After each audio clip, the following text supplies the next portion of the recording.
Okay. Good evening, everyone, and welcome to XLRI.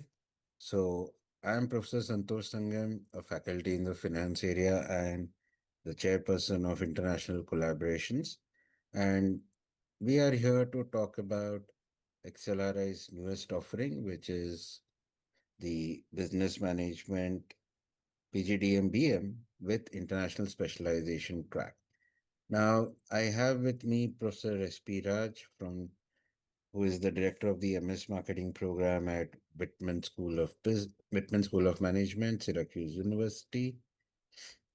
He will also talk about one of the specializations that we are offering jointly for this year, right? So just to quickly talk about this, the BM with international specialization, as I'm sure that there are a few doubts in some of you might have, right?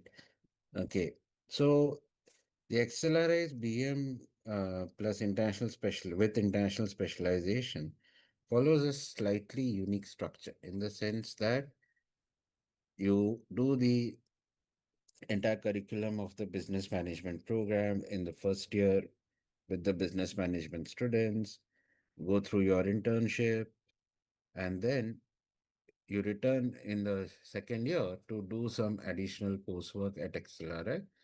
And after that, you move in the fall semester to Syracuse and some of the other partners, whichever university or program you're selecting, right? And there you complete the rest of your curriculum. Now, the credits that you earn at Syracuse will be transferred back to XLRI and they will count towards the award of your PGDM BM at XLRI, in addition to the corresponding credit transfer at our end, which will allow you to also earn a second master's at Syracuse University, right? So that's the broad structure. But before we get into, you know, a bit more, the question that typically people have is who is this suitable for and why, what makes this offering different, right? So when you look at traditional MBAs or traditional MBA programs around the world, they mainly focus on what we call as traditional functional specializations, which, you know, which are good for students who are who are who want to explore, right, what they would like to have as a career path for them. On the other hand, if you look at it, the growth engines of the next quarter century around the world is going to be a very different breed of industries. And these industries are looking at, professionals who not only have a good grasp over management skills, knowledge, and tools, but also are able to integrate them in a multidisciplinary manner to meet the requirements of specific industries and specific new kind of roles in organizations, right? So that has been behind our thought process of selecting and offering these different specializations, right? So if you're someone who is relatively clear as to what you would like to explore or what kind of a career path you would like to have, then it makes more sense for you to go for a XLRI BM with international specializations. Now, the specialization track that we are going to talk about today is the marketing STEM specialization being offered by Whitman School of Management. And this is a very unique offering. Although marketing is traditionally considered a functional domain, this is a very unique offering in the sense that is one of the few programs that is designated as a STEM program.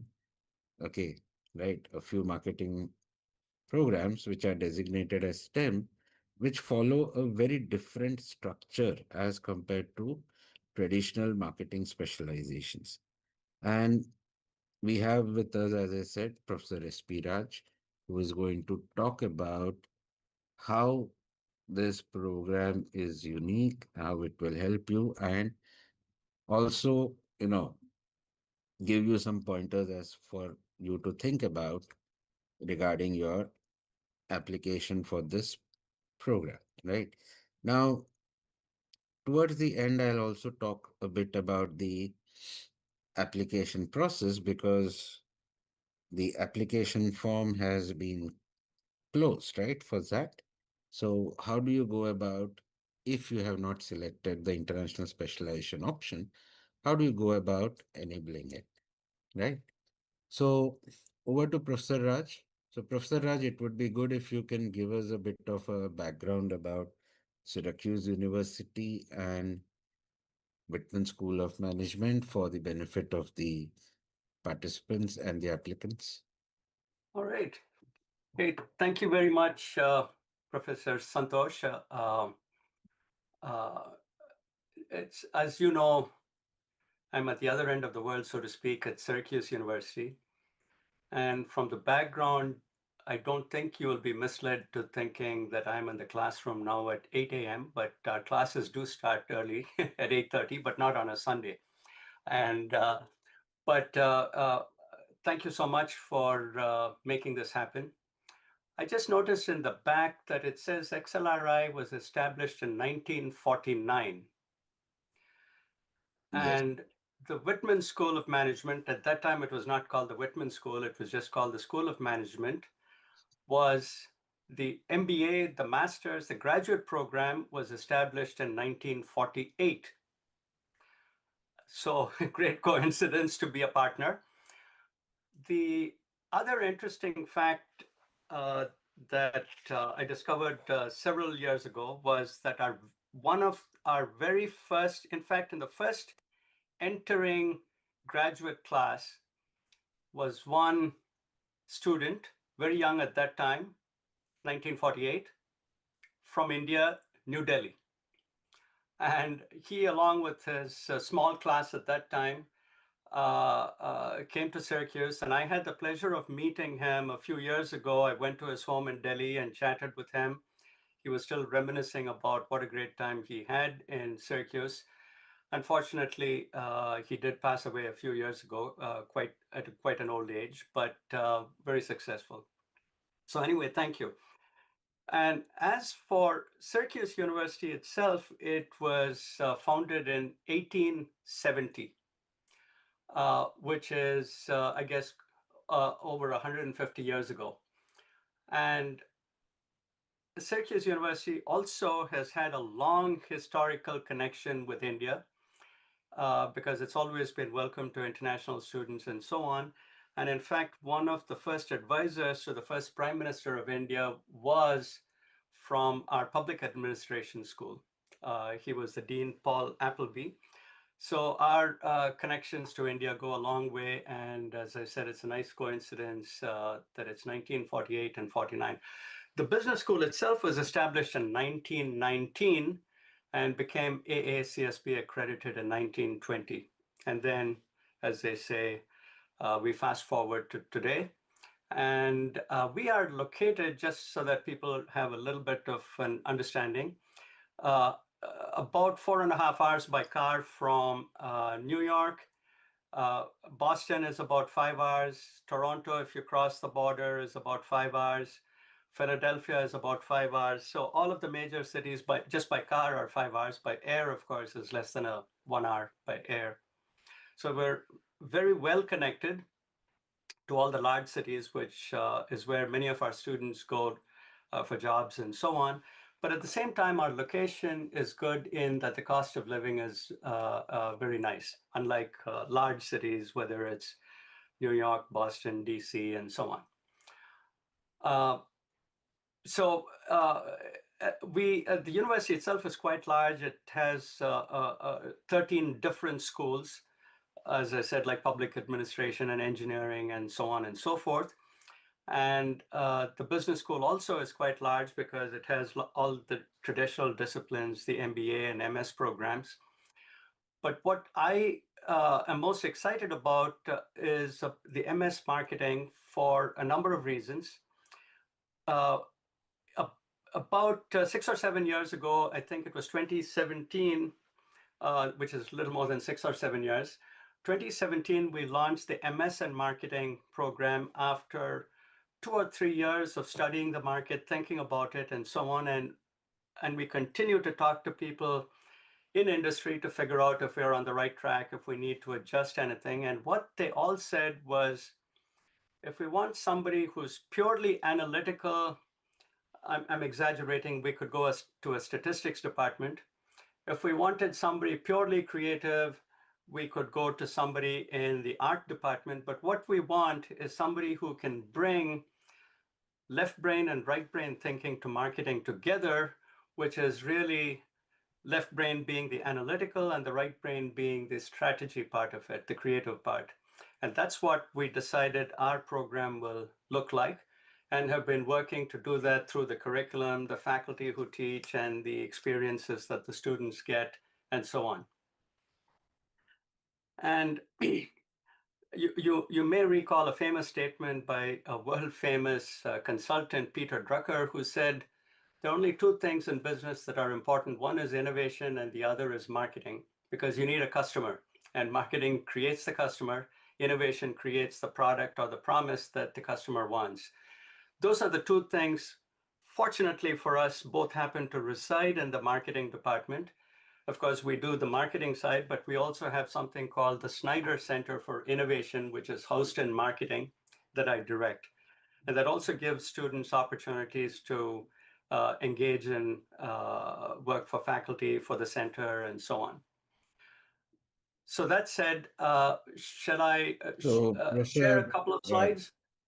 yeah. So, Professor Raj, it would be great if you can also, give students some key highlights about the curriculum and other things that you would like to highlight for them. Perfect. So let me see if this works well.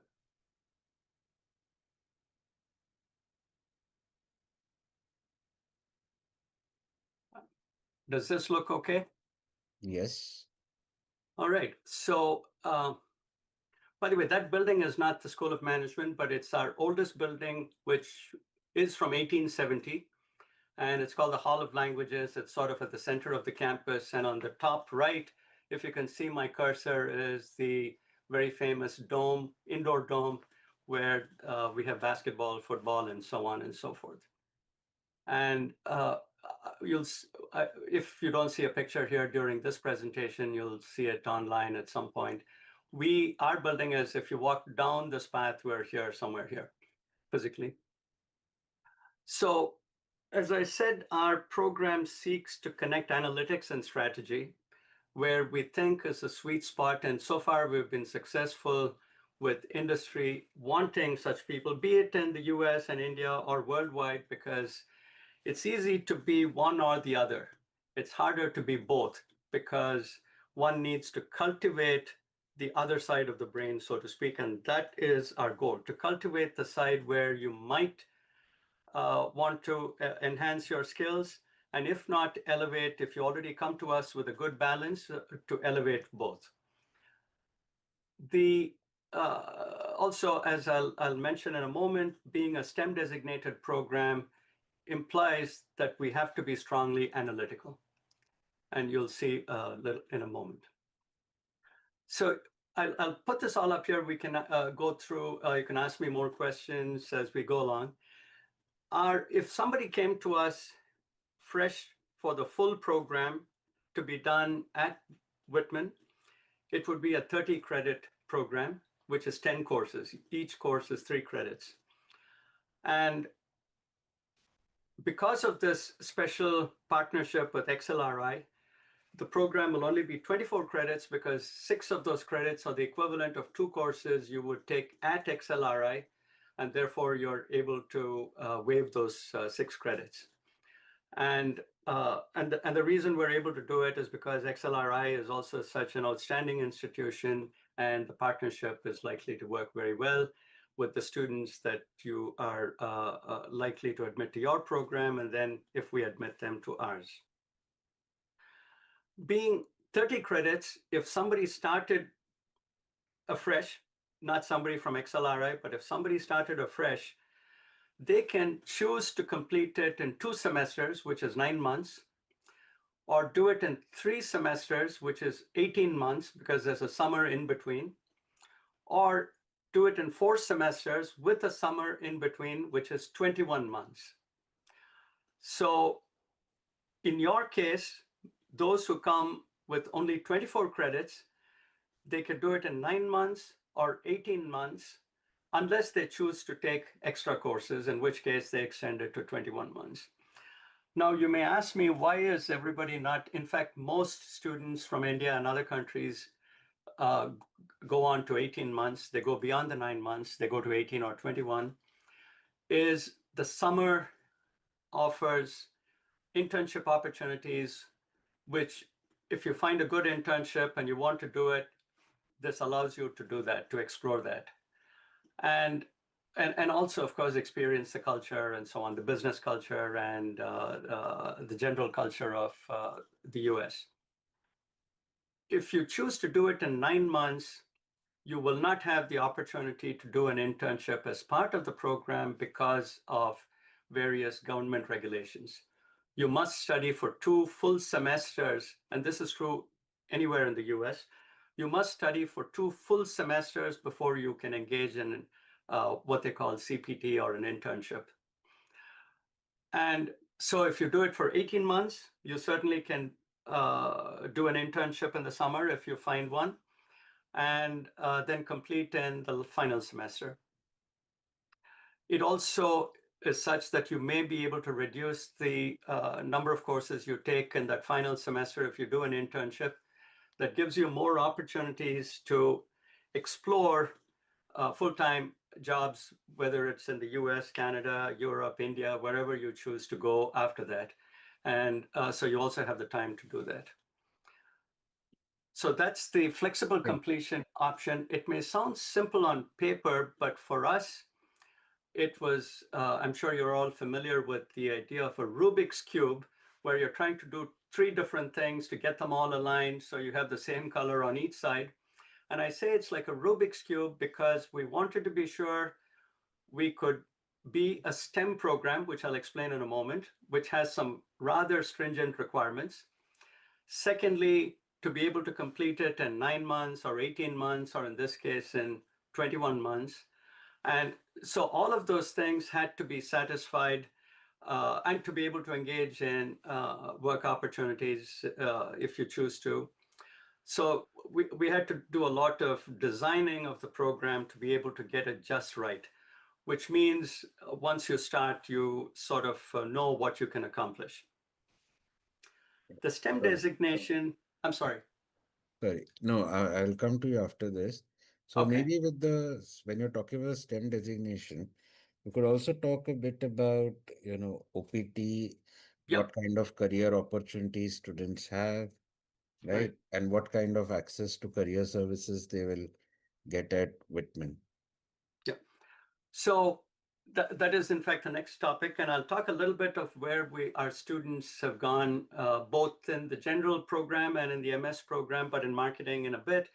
But the STEM designation essentially means if a program such as ours gets a STEM designation, then a student who graduates has the opportunity to work for 3 years as opposed to 1. Without a STEM, you're only allowed 1 before you have to apply for permanent residence, H-1B. Whereas with a STEM designation, it gives you 2 additional years, assuming you get a job that the employer also is interested in a STEM candidate. So that's the distinct advantage of being STEM designated for all international students.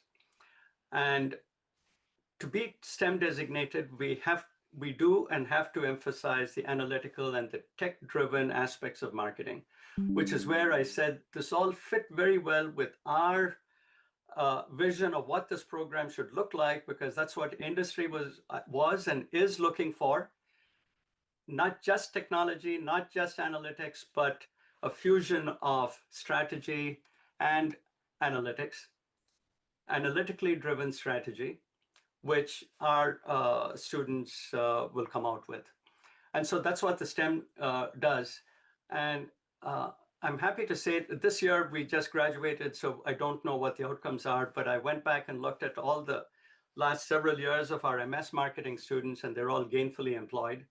And some students do choose on their own to go back to their home countries because they have family businesses that they now want to engage in and grow. But most of them do tend to find opportunities here in the US. And I'll show you some examples of where they went. The tuition itself is affordable because I think of two or three reasons. One is that it is only 30 credits, unlike much longer programs, which might be 54 or 36 or 60 and so on. And in your cases, it'll only be 24 credits, even shorter, even fewer credits for which you have to pay tuition. But I think of all of these things, one of the most important aspects is right now our MS program is ranked in the top 20 by QS World Ranking within the US. So within the US, MS programs, the Whitman program, MS and marketing is in the top 20. So in addition to having waived 2 of those courses, which is what brings it to 24 credits, we also have fairly generous merit-based scholarships. Any student, as a result of this special partnership, any student who is admitted into this program automatically gains a 10% tuition discount from the 24 credits. In addition, if you come with some meritorious credentials, and meritorious credentials would be your academic performance, your background, your professional experience, your communication skills, and so on and so forth, then we are much more generous in terms of our merit scholarships. And most of our students, if not all of them, have benefited from this. In addition to the scholarships, I find that almost all the students find useful things to do on campus for which they're paid, and that is allowed even during the first year, although we don't encourage the first semester engaging in that, since you're new to both the way education occurs in the US, instruction occurs in the US, as well as culturally adapting, but lots and lots of on-campus opportunities. So students do keep busy. And I think I just spoke also about the admissions highlights in the context of merit scholarships, but those are the things that we take into account in our admissions process. And the higher your credentials, the better the chances of additional merit scholarships. We can always come back to this if there's interest. So how do we produce all this? And what we have been very careful about over the decades, and I've served as department chair for a long time, I've served as interim dean, and I've been at Syracuse for a very long time. We're very, very careful in picking the right types of faculty who are active in their research and also excellent teachers in the classroom, because we need both. And active in their research makes them analytically driven, strategic, are knowledgeable in their fields, have published well in all the top journals. And in addition, care about how students perform in the class and are always open to students coming to their office hours and so on, which is very important. The more you engage with faculty, the more you learn. I would say a lot of learning obviously happens in the classroom, but a lot of it also happens outside, whether you're interacting with faculty or with other of your peers. And you can learn more about our faculty if you visit our website, which we can share later on once you're in the program. So what is the outcome? So I've discussed what the content of the program is, who delivers it, which is the faculty, but then who are the ones that come out of all of this would be you. And here are two recent graduates. One was 2022, one was 2024, both MS. And we usually don't show the last names or anything, but I simply asked lots of them, tell me what your experience has been, and this is what we got. The first person says, this program broadened my global perspective. The professors were both experts and approachable. It's an experience that still shapes how I lead today. What's interesting is I found that students go back to what they learned. When you're learning something, it may seem devoid of practice, but when you're practicing, you go back and say, aha, that's why I learned this. It's now very useful. You go back and refer to those ideas. So it goes both ways. We also have a lot of guest speakers in class who come from industry for precisely that reason. The second one says, Whitman helped me strengthen my career through rigorous courses and meaningful connections with industry-leading companies, which happens through guest lectures. We have various events where we bring companies like Deloitte Digital and other companies to come and give talks. There's more here from other graduates. You can read it. So the first one on the left says, Ruiz says, Syracuse's MSM program connected the dots between strategy, analytics, and real-world marketing and gave a strong foundation. This student came with a life sciences background, which is very different from an undergraduate, say, degree in business or something. And it sharpened my digital and analytic skills and went into pharma industry. And the last one is program provided a strong foundation in marketing and the skills to succeed. And you can see at the bottom various internships and placements. This is just among the recent graduates of the MS marketing, not all of our marketing graduates. And some of our marketing graduates, I think that's the last one, over the years in the MBA program have gone on to other things, like one of them is a product manager at Samsung in California and so on and so forth for their online products. Thank you, Professor Raj, for this detailed overview. Now, there are a few questions that students have, but before that, one of the main things that people worry about, right, is in the current condition about what will happen if the visa gets rejected, right? So I'll also explain this part, and it would be great if you can also chip in. So typically, if you look at it, visa rejections for applicants who are applying to the the pedigree institutes, the high pedigree institutes like Syracuse, do not generally face a visa rejection, but there is a process of documentation and applying to documentation that will start around 2 to 3 months into the program. So that would give you enough time to also, reapply for a visa in case it gets rejected the first time. Okay. Now, one other thing that students have to do, I believe, is that they need to take TOEFL, right? Yes. So TOEFL I think I see a lot of students actually taking Duolingo. Mm-hmm. I think that's what it's called. And that seems to be very popular, and that's fine too. And unless some policies change at this point, I want to be more conservative and say, I think it's called Duolingo. That's what I see because I look at all the applications and that seems popular. Okay. So good. So when it comes, can you talk a bit about the career services at Yes, indeed. Whitman? Because Yeah, there's one question about the placements for this program, which yeah. S- Excuse me. Excuse me.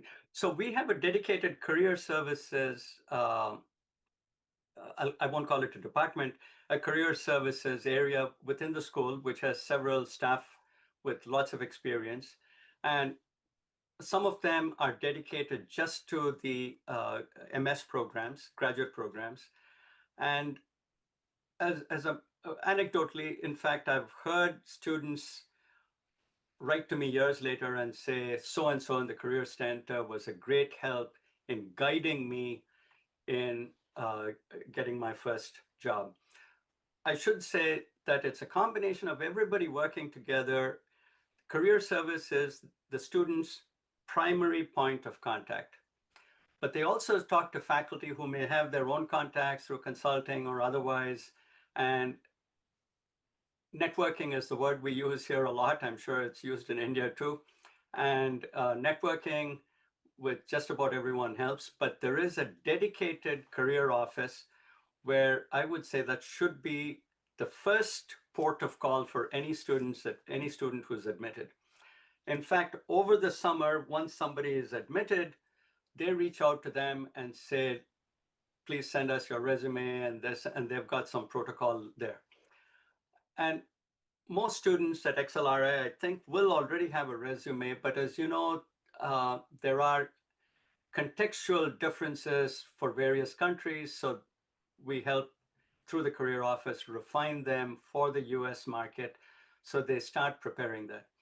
One of the things that I also tell students is to create what I would say a portfolio. Now, when we think of a portfolio, we usually think of a photographer or an artist creating a portfolio, but that's the art side. But here you have the same idea where you have two or three key things you've done in your professional career or in your academic career that you put together. You can upload it in LinkedIn and show it as a PowerPoint if there's an interview, or take it with you, where it's not simply courses you took, it's not simply projects you did, but outcomes and so on. So much so, here's the tip that every resume should have. This is premature. None of them are in our program yet. What they call the STAR method, which is really a powerful way of creating a resume. And that's and for your interview.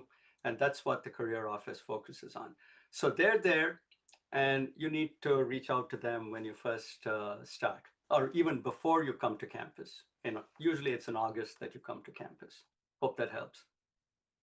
thank you, Professor Raj. So I think you have answered most of the questions that people would be Good. having about this. There are some questions in the chat, so I'll just quickly take up those questions.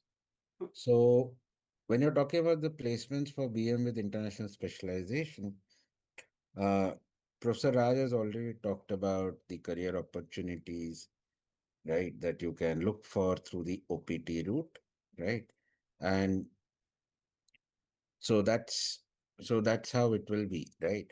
Because you will not be in India during the time when the placement goes on for the 2-year MBA, right?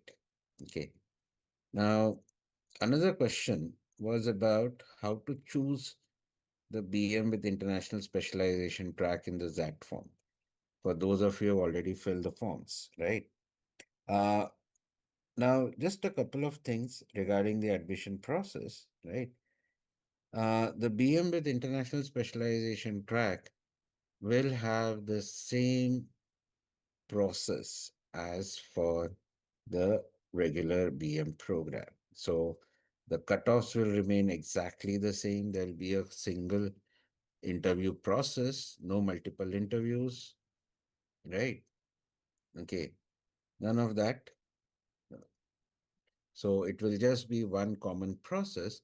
And at the end of, so currently you will have to select the international specialization option in your ZAT application form.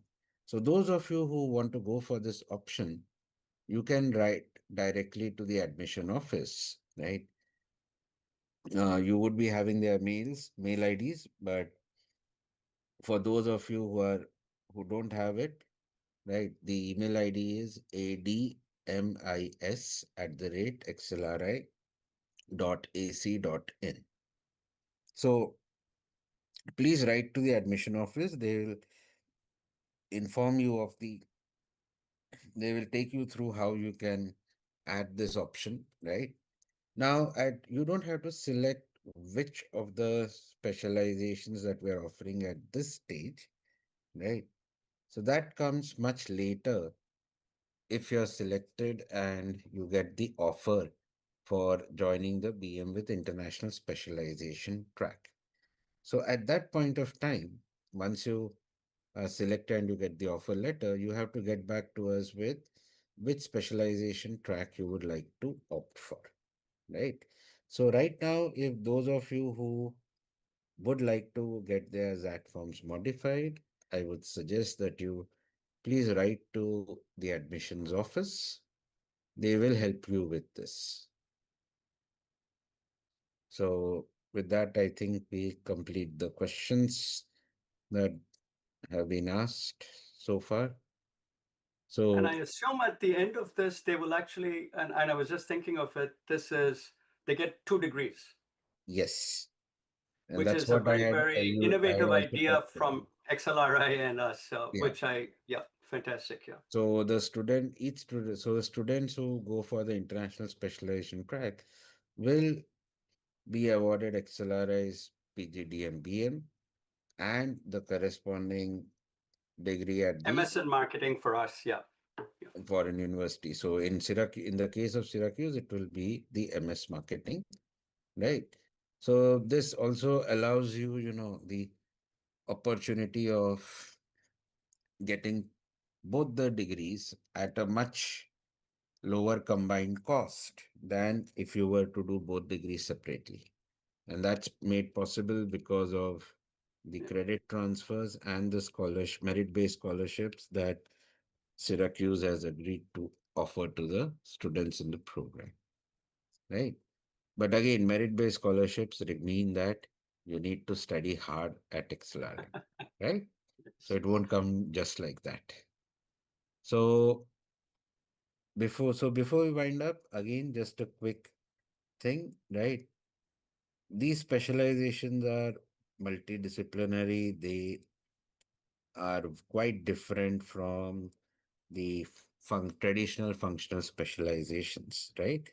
So give it a thought as to when you're applying, right, or making your choice, give it a thought as to where you would like to take your career to, because these options can give you the opportunity to fast track your career choices rather than going through a process of discovery that you would do with a traditional MBA with functional specializations. And that's true for any traditional MBA program, right? So with that, I thank Professor Raj for taking out the time and sharing all the information that could help you in arriving at your decisions, right? So once again, just to quickly remind you, if you would like to apply for the BM with International Specialization track, please write a mail to the admissions office. Okay. So Thank thank you, you. Professor Sangam. Fantastic. Thanks for hosting this. Thank you. Okay. So we now end the webinar.